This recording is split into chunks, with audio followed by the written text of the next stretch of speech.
That is it. One part of me, which is not experiencing it that way, is interviewing another part, which is experiencing it that way. So it's a one-man band, really. Yes. Bhagavan, if there is a surrender to God, Yes.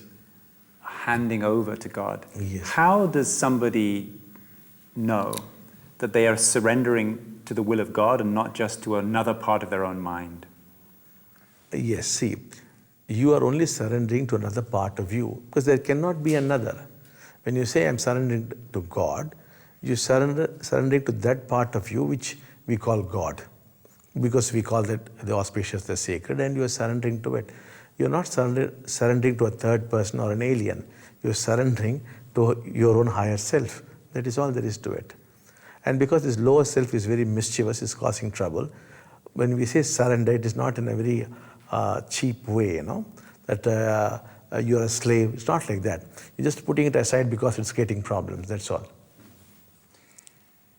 So let's imagine that somebody comes here and takes the 21-day course. Yes. Or even they just receive some Deeksha. Yes. And this connection starts to open Yes. to the deeper dimension, to the God dimension. Yes. And then, let's say they are in their home and some voice commands, it's time to eat a lot of ice cream. Yes. They say, eat ice cream. Yes. And they go and they eat the ice cream. How would they know if this command is coming from the God dimension Yes. or just from the addictions of the mind? If it is coming from the higher dimension, there is a very nice feeling, especially in the chest region.